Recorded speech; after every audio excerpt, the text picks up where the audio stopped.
Third year के सभी विद्यार्थियों को नमस्कार।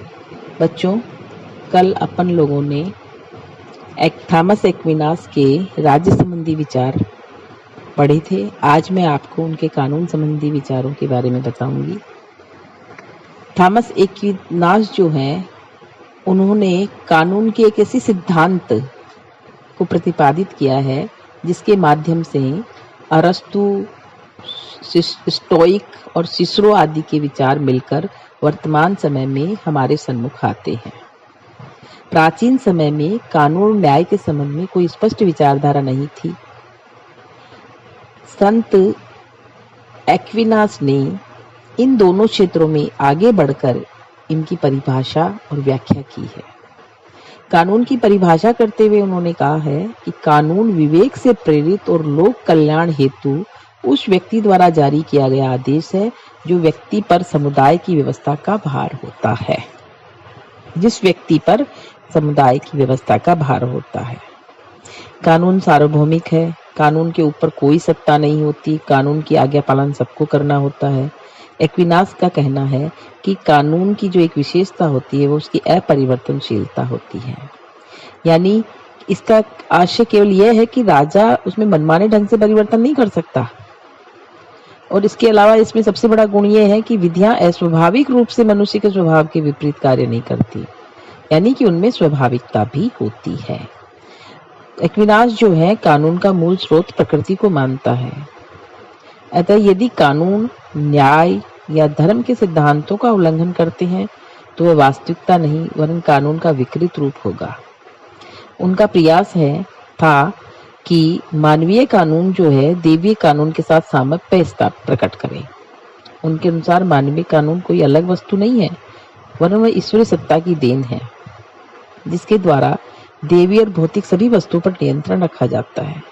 चूंकि कानून का आदि स्रोत प्रकृति है, अतः किसी भी मनुष्य में प्रकृति और देवी कानून का उल्लंघन करने की शक्ति नहीं होती। पोप भी जो है वो कानून का उल्लंघन नहीं कर सकता। संत थॉमस एक्विनास ने कानूनों का वर्गीकरण 4 प्रकार से किया है: शाश्वत कानून, प्राकृतिक कानून, मानवीय कानून और देवीय कानून। इन 4 प्रकार के जो कानून हैं इनमें कोई भिन्नता नहीं है वरन ये सभी इनके स्वरूप जो है वो शाश्वत कानून के ही स्वरूप है। सबसे पहले जो कानून है वो है शाश्वत कानून। शाश्वत कानून जो है वो ईश्वरीय ज्ञान है। इनके द्वारा प्रकृति की सृष्टि की जाती है और प्रकृति और ब्रह्मांड पर नियंत्रण रखा जाता है। संपूर्ण सृष्टि के अंतर्गत मानव समाज, पशु और वनस्पति आदि इसी कानून के अधीन है।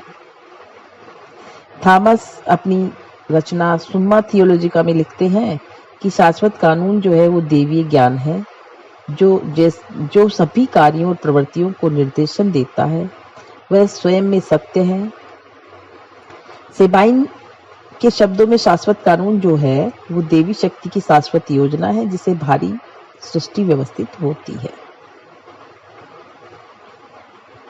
यह कानून जो है वो मनुष्य जो है अनेक बार शाश्वत कानून को पूर्ण रूप से नहीं समझ पाता क्योंकि शाश्वत कानून जो है वो सर्वोच्च विवेक का प्रतीक होता है और मनुष्य की जो बुद्धि है वो सीमित होती है।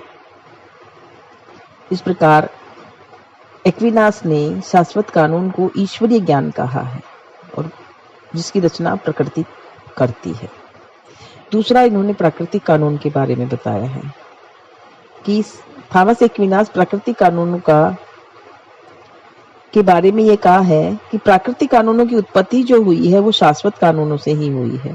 शाश्वत कानून जो है वो पूर्ण रूप से मनुष्य समझ नहीं पाते क्योंकि ये स्पष्ट नहीं होते। इसलिए इन्होंने ये कहा है कि जो प्राकृतिक कानून है वो विश्व की सभी वस्तुओं में समान रूप से व्याप्त होते हैं। मनुष्य के अतिरिक्त वह पशु, पक्षियों, वनस्पति आदि में भी व्याप्त होते हैं, किंतु मनुष्य में प्राकृतिक कानून का सुंदर ढंग से अभिव्यक्तिकरण हुआ है क्योंकि मनुष्य विवेक के साथ कार्य करता है। सेबाइन ने प्राकृतिक कानून के संबंध में उदाहरण देते हुए कहा है कि मनुष्य जीना चाहता है। जीने के लिए जीवन सुरक्षा की आवश्यकता है। अतः जीवन की सुरक्षा अर्थात आत्मरक्षा जो है वो प्राकृतिक कानून है। प्राकृतिक कानून जो है वो ईश्वरीय अभिव्यंजनाएं है। ये कानून अपरिवर्तनीय है और इसके साथ साथ आवश्यक भी है। प्राकृतिक कानून कोई अलग वस्तु नहीं है, वरन मनुष्य में निहित देवी प्रेरणा है। मनुष्य स्वयं इन कानूनों के आधार पर कार्यों के भले बुरे की जांच कर कदम बढ़ाता है और आदर्श व्यवस्था को प्राप्त कर लेता है। जीवन की रक्षा जो है वो कानूनों पर निर्भर करती है और मनुष्य में परोपकारिता की भावना, दीन दुखियों की सहायता करना आदि जो प्रवृत्तियां हैं वो प्राकृतिक कानून से ही संबंधित है। तीसरा कानून जो है मानवीय कानून। मानवीय कानून का मतलब ये है कि जो कानून मनुष्य के द्वारा बनाए जाते हैं, जैसे कि वर्तमान समय में व्यवस्थापिका के द्वारा जो कानून बनाए जाते हैं वो मानवीय कानून कहलाते हैं। मानवीय कानून भी प्राकृतिक कानून के पूरक हैं। मानवीय कानून की आवश्यकता इसलिए होती है क्योंकि प्राकृतिक कानून जो है वो अनिश्चित और अपरिभाषित होते हैं और उनकी में दंड की व्यवस्था नहीं होती। जैसे उदाहरण के लिए मैं कह सकती हूँ कि प्राकृतिक कानून के अनुसार चोरी और हत्या अपराध है, लेकिन प्राकृतिक कानून में यह नहीं बतलाया गया कि अलग अलग परिस्थितियों में चोरी और हत्या किसे कहेंगे और न ही इनके लिए दंड कोई दंड निश्चित किया गया है। अतः विशिष्ट परिस्थितियों में विशेष कानूनों की आवश्यकता होती है और इस आवश्यकता को पूर्ण करने वाला कानून ही मानवीय कानून होता है। मानवीय कानून जो है वो विवेक पर आधारित होता है। एक्विनास ने कहा है कि राजा की इच्छा, आदेश या कानून विवेक पर आधारित नहीं है तो वह कानून नहीं, अधर्म है, दुराचारी है। यानी कि मानवीय कानून जो है वो राजा और शासक वर्ग की मनमानी पर नहीं बल्कि विवेक पर आधारित घोषणाएं हैं। मानवीय कानून जो है वो सकारात्मक विधियां हैं।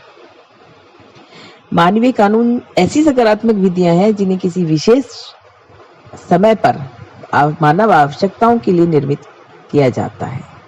विधियां दो प्रकार की होती है, नागरिकों के लिए और राष्ट्र के लिए। यानी कि हम इसे साधारण कानून और संवैधानिक कानून भी कह सकते हैं। और यही जो है विधियां जो है उचित अनुचित, न्याय अन्याय, अच्छाई बुराई का मापदंड निर्धारित करती हैं। मानवीय कानून जो है वो सामान्य हित की पूर्ति भी करता है। ये विशिष्ट वर्ग की पूर्ति नहीं करता, विशिष्ट वर्ग के हितों की पूर्ति नहीं करता, बल्कि यह समुदाय के सामान्य हितों की पूर्ति का भी साधन है।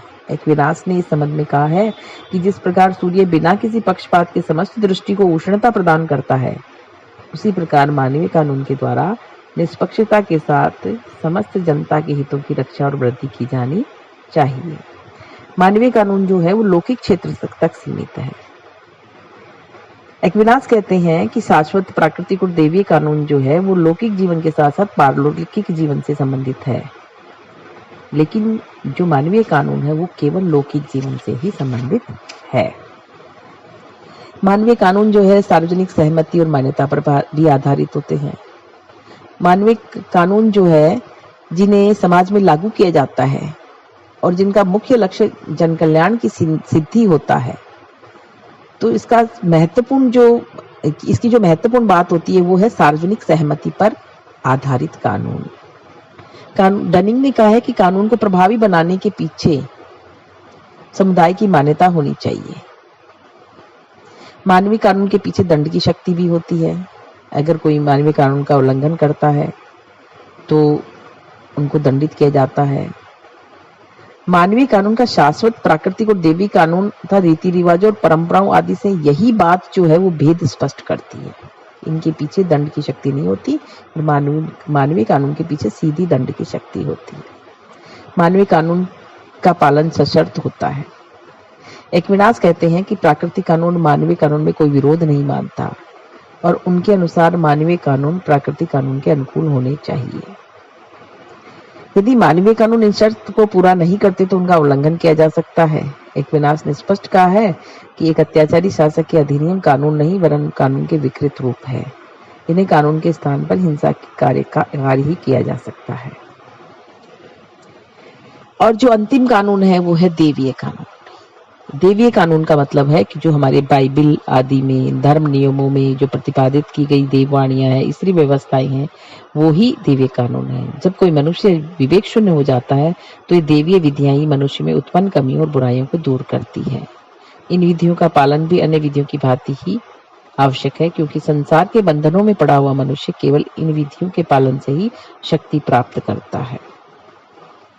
इस प्रकार देवी कानून जो है वो मानवीय जीवन के आध्यात्मिक पक्ष को नियमित और नियंत्रित करते हैं। हेकर ने ठीक ही लिखा है कि देवी कानून जो है वो नागरिकों और प्रशासकों का उन क्षेत्रों में प्रेरित करने का ईश्वरीय तरीका है जहां मानवीय कानून पहुंच नहीं सकते। इस प्रकार एक्विनास जो है उन्होंने 4 प्रकार के जो कानून वर्णन किए हैं उनमें से शाश्वत और दैवीय कानून का संबंध जो है वो धर्म और आध्यात्मिकता से है, और प्राकृतिक और मानवीय कानून जो है उनका राजनीतिक और भौतिकता से संबंध है। थॉमस एक्विनास के इस कथन के सिद्धांत की आधारभूत बातों को हम इस प्रकार कह सकते हैं कि केवल न्यायपूर्ण और धर्म विहीन मानवीय कानून ही नागरिकों के लिए मान्य है। मानवीय कानून को धर्म विहीन होने के लिए उन्हें प्राकृतिक कानून के अनुरूप होना चाहिए। यदि कोई मानवीय कानून प्राकृतिक कानून के अनुसार नहीं है तो नागरिक उनकी अवज्ञा कर सकते हैं, और ऐसा करने के लिए उन्हें दंड नहीं मिलना चाहिए। कानून का उद्देश्य भी सामान्य हित होना चाहिए, वे व्यक्ति के अंतःकरण को मान्य होने चाहिए। इस प्रकार थॉमस एक्विनास ने कानूनों के पालन पर नैतिक मर्यादाएं लगा दी हैं। धन्यवाद बच्चों।